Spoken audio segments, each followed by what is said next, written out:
ஆன்மீக நண்பர்கள் அனைவருக்கும் என்னுடைய அன்பான வணக்கங்கள். ஜூலை மாத ராசி பலன் 2024. தனுசு ராசி அன்பர்களே, இந்த மாதம் மிதமான வில்லத்தனமாக இருக்க வாய்ப்புகள் உள்ளன. வாழ்க்கையின் சில பகுதிகளில் நீங்கள் சிறப்பு எச்சரிக்கையுடன் இருக்க வேண்டும். ஆரோக்கியத்தை போலவே உங்கள் உடல்நலம் பலவீனம் அடையக்கூடும் என்பதால் உங்கள் ஆரோக்கியத்திலும் நீங்கள் சிறப்பு கவனம் செலுத்த வேண்டும். காதல் உறவுகளில் முற்போக்கான தீவிரம் இருந்த போதிலும் வாக்குவாதங்கள் மற்றும் வாய்ச்சண்டைகள் ஏற்படலாம். இருப்பினும் திருமணமான சொந்தக்காரர்களுக்கு அவர்களின் உறவு காதல் நிறைந்ததாக இருக்கும் என்ற நல்ல செய்தி இருக்கும். இருப்பினும் உங்கள் ஈகோக்கள் மோதாமல் இருக்க நீங்கள் கவனமாக இருக்க வேண்டும். ஒரு வேலையை செய்யும் பூர்வீகவாசிகள் தங்கள் வேலைகளில் குறைந்த அக்கறை காட்டுவார்கள். இதனால் வேலையில் சில தவறுகள் நடக்கலாம். எனவே நீங்கள் உங்கள் வேலையில் கவனம் செலுத்த வேண்டும். இல்லையெனில் சிக்கல்கள் ஏற்பட வாய்ப்புகள் உள்ளது. வியாபாரம் செய்யும் சொந்தக்காரர்களுக்கு இந்த மாதம் சாதகமாக இருக்கும். உங்கள் வணிகத்தை முன்னோக்கி கொண்டு செல்ல நீங்கள் அரசாங்கத்துறையுடன் உறவுகளை ஏற்படுத்த முயற்சி செய்ய வேண்டும். மேலும் உங்களின் வணிக பங்காளிகளும் இதற்கு உதவலாம். தனுசு ராசிக்காரர்களின் குடும்ப வாழ்க்கையில் ஏற்ற இறக்கங்கள் இருக்கும். குடும்பத்தில் நல்லிணக்கம் குறையும். அதனால் நீங்கள் சற்று தொந்தரவு அடைவீர்கள். மாணவர்கள் ஆர்வத்துடன் புதிதாக ஒன்றை கற்க வாய்ப்பு கிடைக்கும். மேலும் உங்கள் கவனமும் அதிகரிக்கும். இருப்பினும் உங்களை சுற்றியுள்ள சூழ்நிலை மற்றும் குடும்ப சூழ்நிலைகள் உங்கள் கல்வியில் சில தடைகள் உருவாக்கலாம். நீங்கள் வெளிநாட்டில் படிக்க விரும்பினால் மாதத்தின் இரண்டாம் பகுதியில் வெற்றி பெறுவீர்கள். தொழில் இந்த மாதம் தொழில் ரீதியாக ஏற்றத்தாழ்வுகள் நிறைந்ததாக இருக்கும். உத்தியோகம் செய்கின்ற சொந்தக்காரர்கள் சில பிரச்சனைகளை சந்திக்க நேரிடும். நோடல் கிரகம் கேது இந்த மாதம் முழுவதும் 10ஆம் வீட்டில் இருப்பதால் உங்கள் வேலையில் ஆர்வம் குறையும் சூழ்நிலைகள் உருவாகும். மேலும் உங்கள் வேலையை தாமதப்படுத்தி இன்று இல்லாமல் மறுநாளுக்கு மாற்றலாம். குழப்பம் காரணமாக உங்கள் வேலையில் முறைகேடுகள் ஏற்படும் வாய்ப்புகள் மற்றும் இது நடந்தால் அது உங்கள் வேலைக்கு கடினமான காலமாக இருக்கலாம் மற்றும் உங்கள் மேலதிகாரிகளின் கோபத்திற்கும் நீங்கள் ஆளாக நேரிடலாம். எனவே நீங்கள் மிகவும் கவனமாக மற்றும் உங்கள் வேலையில் கவனம் செலுத்த வேண்டும். 6ஆம் வீட்டின் அதிபதி சுக்கிரன் மாதத்தின் முற்பாதியில் 7வது வீட்டில் இருப்பார். அவர்கள் உங்களுக்கு சில நிலைக்கு உதவுவார்கள். ஆனால் அது ஜூலை 7ஆம் தேதி முதல் உங்கள் 8வது வீட்டிற்கு செல்லும். இந்த நிலைமைகள் உங்கள் வேலையில் சில சிக்கல்களை ஏற்படுத்தலாம் மற்றும் உங்கள் வேலையை மாற்றுவதற்கான இந்த நேரம் இது என்று நீங்கள் உணரலாம். நிதி உங்களின் பொருளாதார நிலைமையை பார்த்தால் இந்த மாதம் ஏற்ற இறக்கங்கள் நிறைந்ததாக இருக்கும்.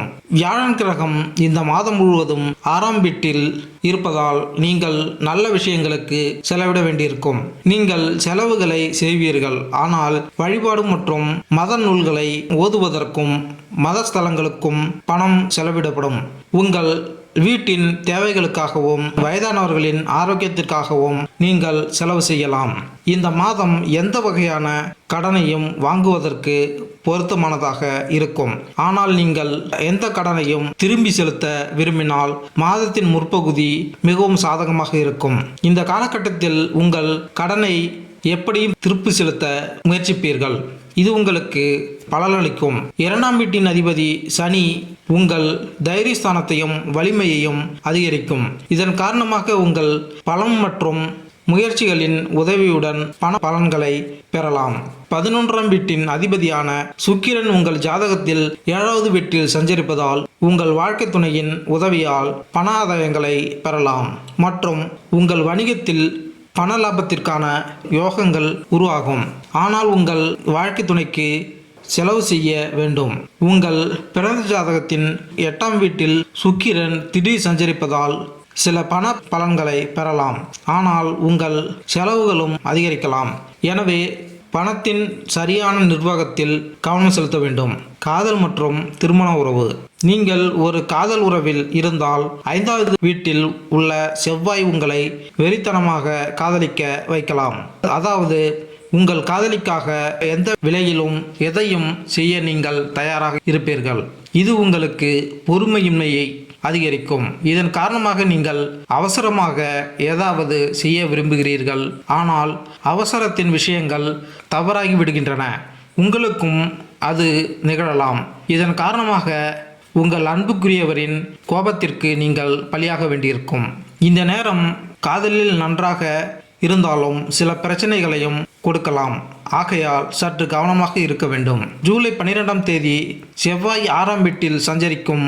அங்கு வியாழனுடன் இணையும் போது சில நல்ல அறிஞர்களின் ஆதரவை பெறுவீர்கள். அவர்கள் உங்களை சரியான வழியில் வழிநடத்துவார்கள். மேலும் உங்கள் காதல் வாழ்க்கையை முன்னெடுத்து செய்வதில் வெற்றி பெறுவீர்கள். சீரான முறையில் சனி கிரகத்தின் அம்சம் செவ்வாய் கிரகத்தில் இருக்கும். இதன் காரணமாக உங்கள் காதல் வாழ்க்கையை நீங்கள் கவனித்துக் கொள்ள வேண்டும். திருமணமானவர்களை பற்றி பேசுகையில் 7ஆம் வீட்டிற்கு அதிபதியான புதன் மாதத்தின் முதல் பாதியில் 8ஆம் வீட்டில் இருக்கிறார். இது உங்கள் உறவில் சில சிக்கல்களை காட்டுகிறது. செவ்வாய் புதனின் அம்சத்தையும் கொண்டிருப்பார். அது உங்கள் குடும்ப வாழ்க்கையில் மன அழுத்தத்தை அதிகரிக்கும் மற்றும் உங்கள் மனைவியுடன் வாக்குவாதங்களுக்கு வழிவகுக்கும். அவர்களின் ஆரோக்கியத்தில் சரிவு இருக்கலாம். ஆனால் புதன் கிரகம் 7வது வீட்டில் இருப்பதால் உங்கள் இருவருக்கும் இடையே காதல் தருணங்கள் கொண்டு வரும். இது உங்கள் உறவை அவ்வப்போது காப்பாற்றும். ஆனால் 7வது வீட்டில் இருப்பதால் ஈகோ மோதல்கள் கூட அவ்வப்போது ஏற்படும். இதனால் சில பிரச்சனைகள் நீடிக்கலாம். குடும்ப நண்பர்கள். குடும்ப பார்வையில் இந்த மாதம் ஏற்றத்தாழ்வுகள் நிறைந்ததாக இருக்கும். 2ஆம் வீடான கிரகமான சனி 3ஆம் வீட்டில் சஞ்சரிப்பதால் உங்கள் பணத்தை உங்கள் உடன் பிறந்தவர்களின் தேவைகளுக்காக செலவிடலாம். அவர்களுடனான உங்கள் உறவு இனிமையாக இருக்கும்.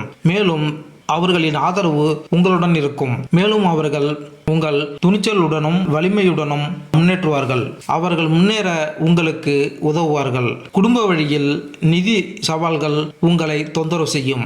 ஏனென்றால் குடும்பத்தின் வருமானம் குறையும். 4ஆம் வீட்டின் அதிபதி வியாழன் மாதம் முழுவதும் 4ஆம் வீட்டில் இருப்பார். மேலும் 4ஆம் வீட்டில் ராகுவும் இருப்பார். இதன் விளைவாக தாயின் உடல்நலம் பாதிக்கப்படலாம் மற்றும் நீங்கள் அவரது ஆரோக்கியத்தில் கவனம் செலுத்த வேண்டும்.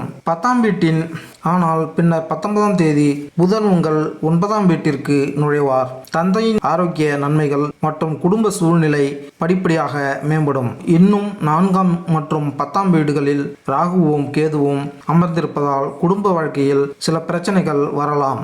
இதனால் மன அமைதியடையும், திருப்தி அடையாது. ஆனால் வீட்டில் உள்ள வளிமண்டலத்தை சிறப்பாக மாற்ற நீங்கள் தொடர்ந்து முயற்சி செய்ய வேண்டும். ஆரோக்கியம்.